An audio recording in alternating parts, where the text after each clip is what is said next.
Bon, on n'est pas obligé toujours d'être sur les écrans pour pouvoir trader, franchement parler. Des fois, le fait de ne pas trader, c'est trader en fait. Voilà. Des fois, je me dis que la plupart des personnes, ils vont passer H24 sur scène graphique. Moi, je me demande des fois, est-ce que réellement ils font du trading? Bon, je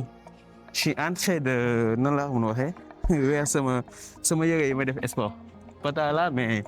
je fais du sport, les gars. Donc aussi, de fois tam ngeen di def sport parce que ça va vous permettre de libérer tout ce qui est stress et tout. Et aussi, la plupart des gens, les gis ni bon, ils vont se lancer en trading, mais les gens, ils ne veulent pas se faire accompagner, ils vont pas se faire accompagner, tu vois. Souvent, c'est comme si tu veux être médecin, mais tu veux pas, comment dirais-je, tu veux pas aller en fac médecine en fait. C'est impossible. Donc,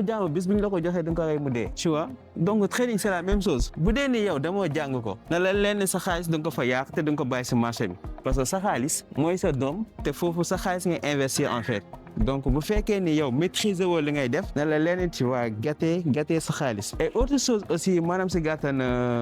trading de carte xaalis pour ceux qui nga xam dañoo jàpp ni trading carte xaalis la de carte xaalis en fait faites attention à ça les gars. Trading dafa nekk benn métier bu noble. Métier la bi nga xam ne y a pas mal de gens qui s'y lancent et voilà ñi si am tamit ay solutions ay résultats yu importants donc loolu noonu c'est important ngeen xam ko. Et aussi bon des fois nag bon ça m'arrive ma ñëw si ko terrasse fii surtout voilà jël tuuti air tu vois des fois ma yegg si SL bi nekk si ko fële réfléchir voilà si sama avenir les projets yi nga xam ne war naa ko teg et tout et en plus fii nii lu fi neex mooy fii genre immeuble ma nekk bu ma dëkk moom c'est à 4 étages donc si 4 étages yi da nga am vue sur mer tu vois da nga am vue sur le monument de la Renaissance aussi et aussi da nga am vue sur port ba port sax dañ koy gis tu vois et pourtant ñu ngi Parcelles Assainies. Ok gars, on se retrouve sur suñu bureau pour pouvoir faire analyse bi ni benn trade bi nga xam ne jël naa ko donc on va partager maximum de choses donc concentrez-vous parce que cette vidéo ça va être incroyable parce que c'est un trade bi nga xam ne boo demee ba maîtriser nan laa def ba jël ko et tu vas faire beaucoup de choses en fait. Donc pour cela qu'est-ce qu'on a? Ici, si on regarde bien, ce marché B, on a Ben BOS. Déjà, je vais ralentir le truc un peu. On a déjà Ben BOS, Nyar, Nyat en fait. Donc, ce sont des BOS qui sont importants. Et que ça nous montre que la tendance, elle est complètement haussière. Donc, on est dans une tendance qui est haussière. Maintenant, vu que la tendance est haussière, qu'est-ce qu'on va faire? C'est qu'on va commencer à chercher des ordres de bloc haussières. Maintenant, si les ordres de bloc, il y a des critères. C'est-à-dire, ils vont te dire qu'un ordre de bloc haussière, c'est la dernière bourse baissière, avoir une forte mouvement haussière, tu vois. De l'autre côté, il y a d'autres critères qui nous permettent de ordre de bloc, c'est valide ou bien c'est pas valide. Donc, dans cette vidéo, je vais expliquer ça de A à Z, tu vois. Donc, je vous dis de rester concentré. Et autre chose aussi, pour ceux qui veulent aller beaucoup plus loin, c'est mon numéro WhatsApp, c'est bio en fait. Allez-y, vous pouvez me contacter ou bien voilà, vous pouvez me contacter aussi pour faire partie de mes groupes privés, publics qui m'ont créé, voilà, où il y a que des traders, voilà. Tu vas avoir dans une box ben communauté il y aura que des traders aussi, ça te permet aussi de développer bien le mindset bien comme ces traders. Donc, qu'est-ce qu'on va faire? Dernier bail sur une bougie, sur une marché, on continue, on va observer. Les qu'est-ce qu'on attend? Ok. Tu vois, après d'ici, qu'est-ce qu'on attend? Nous avons le marché, normalement, vu qu'on est dans une tendance haussière, donc le mouvement Bini, il faut casser le marché niveau Bini. Le mouvement Bini, vous me dites que Sophie, il devait venir casser ce niveau. Lolo en fait. Nous avons ça de venir casser ce niveau parce que si nous utilisons les outils boîte à gants, nous avons fini. Si le niveau le plus bas, il y a notre niveau le plus haut, on est fini. Qu'est-ce qu'on a constaté? Le marché doit retracer jusqu'au niveau discount. Légui bu mu retrace jusqu'au niveau discount bi donc forcément la prochaine mouvement bi nga xam dafa ñëw casser niveau bii nii pour ñu continuer li nga xam ne moo di suñu BOS mais malheureusement amul donc forcément mèche bii ni marché bi bàyyi fii mèche bi ça va être benn mèche bi nga xam ne c'est de la liquidité en fait marché bi da ko fi bàyyi pour liquider gars yi les gens ils vont se dire que ok ñëwul casser niveau bii nii donc forcément on aura un changement de tendance. Attention, pas forcément changement de tendance pour ñu am ko il faut que marché bi ñëw casser niveau bii nii niveau bi tant que marché bi cassé wu ko carrément fini point bii nii tant que marché bi cassé wu ko carrément duñu am li nga xam ne moo di changement de tendance parce que boobu noonu c'est un kii nii ba bi nga xam ne c'est protégé marché bi da ko protégé maintenant on constate que marché bi dafa ñëw réagir à ce niveau là fii nii sur ordre bloc bii nii marché bi dafa ñëw réagir fii on ne sait pas pourquoi mu ñëw réagir xawma ko nag parce que ça respecte pas les critères d'un bon ordre bloc voilà ordre bloc bu gën a wóor en SMC ça respecte pas les critères d'un bon ordre bloc ok vu que marché bi ñëw na de qu'est-ce qu'on va faire maintenant? On va essayer de comprendre qu'est-ce qui se passe réellement et pour ça dañuy bàyyi marché bi continuer dem voilà boum donc ñëw na liquidité bu ma doon wax marché bi ñëw na jël si ko comme vous le voyez ici marché bi ñëw na jël liquidité boobu noonu donc je vais mettre signe de dollar. Maintenant qu'est-ce que je constate ici am naa li nga xam ne moo di FVG et te ñun ñëpp xam nañu pour tout qui fait partie d'un bon ordre de bloc on devait avoir li nga xam ne moo di FVG c'est forcé FVG boo ko amee dis-toi que tu as une forte chance d'avoir un ordre de bloc mais fii nii li ñuy gis de ordre de bloc c'était inside OB moom c'est un ordre de bloc bi nga xam ne day laqatu si ay diggante bougie yu mag en fait mais moom couleur am day différent toujours donc fii j'ai vu que ok on a notre inside OB ma tracé ko et j'observe le marché xool marché bi la la ñoo def si inside OB bii nii ñu am fii nii donc c'est une zone de demande aussi vu que marché bi crée na un point beaucoup plus haut qui est là moom ngeen di observer noonu je vais laisser le marché couler en plus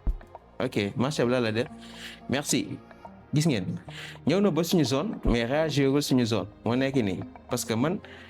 fii nii je me dis que fii forcément lii c'est un indice la bi nga xam ne marché bi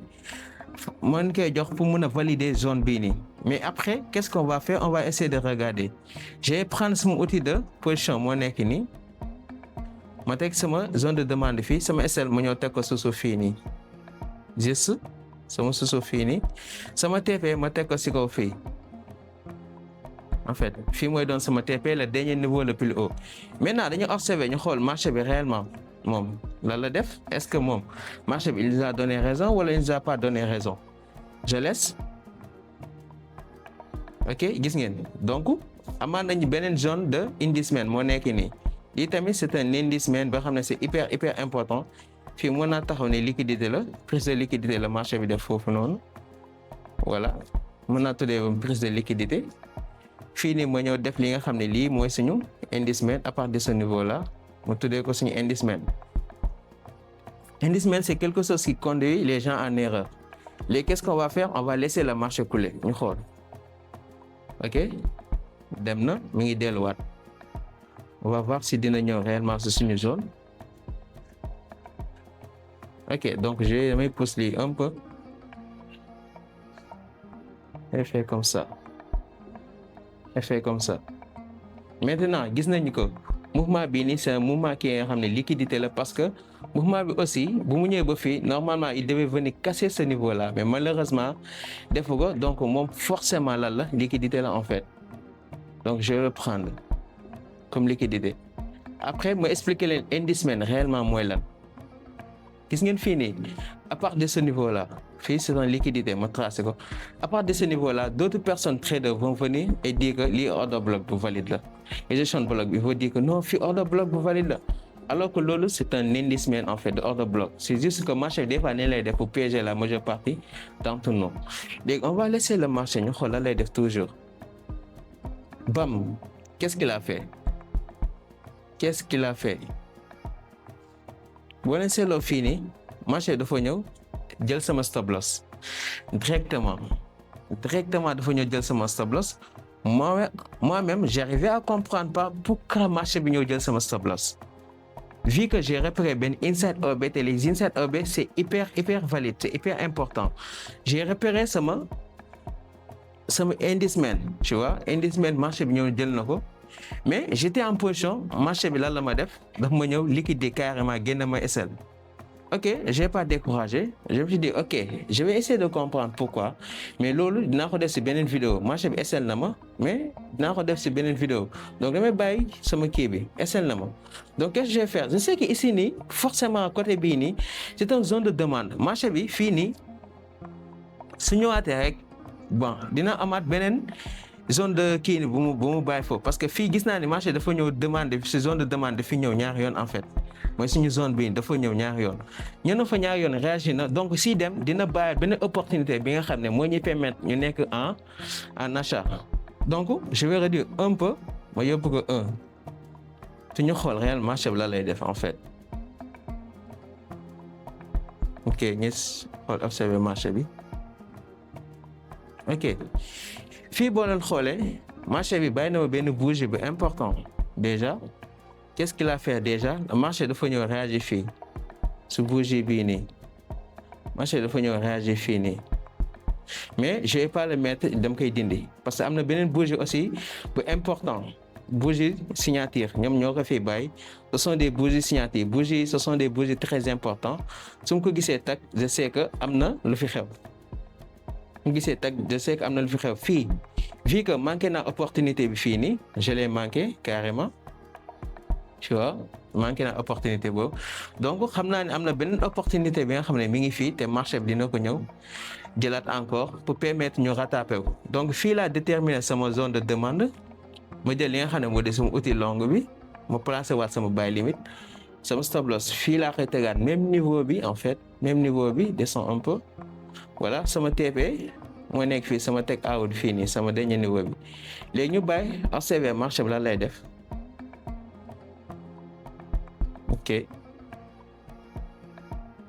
ok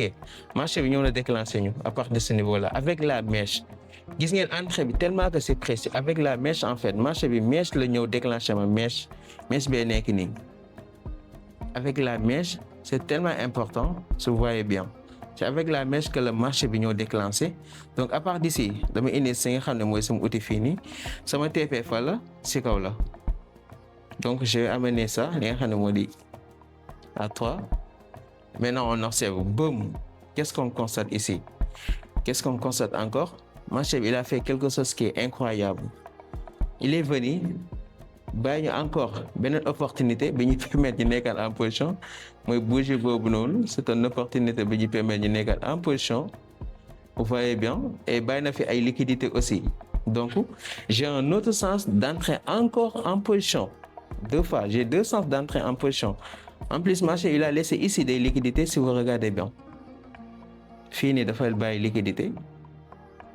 je peux dire comme ça mu ñëw jël si liquidité bi marché moo créé liquidité ñëw jël si waat liquidité bi et que donc bougie bi aussi c'est un bougie bi nga xam ne c'est un bougie très très important mais on va laisser yi marché bi couler on va voir marché bi lan lay def en fait fii c'est notre zone de demande non à partir de ce moment là fii c'est notre zone de demande ici ok maintenant dans ce cas de figure on va observer marché bi ñu xool marché bi lan lay def est-ce qu'il va venir déclencher notre position ou pas donc qu'est-ce que le marché a fait marché bi dem na à forte chance dina dem jël li nga xam ne moo di suñu TP vous voyez on observe toujours ok il fait semblant de partir et revenir encore ok vous voyez bien tout ça c'est le marché qui fait ça tout ça boum dem na jël suñu TP à partir de ce niveau là marché bi dem na jël suñu TP léegi lu ma gisoon su suuf malheureusement marché bi mu jëw ko déclenché gis jël na suñu TP si niveau bii nii je savais que marché bi dina ñëw jël si fii loolu leeroon na ma nañ mais malheureusement daf ma njëkk a SL avant mi ñëw jël si niveau bii nii maintenant les gars ça c'était benn risque récompense de 10 risque récompense de 10 net moom moo nekk nii si vous voyez bien c'est-à-dire fii nii boo leen investiroon 10 000 francs vous allez sortir avec 100 000 francs bii nii c'était scalping moo xool j'ai pris la position en 14 août 2026 à 9h51 9h côté 9h yooyu noonu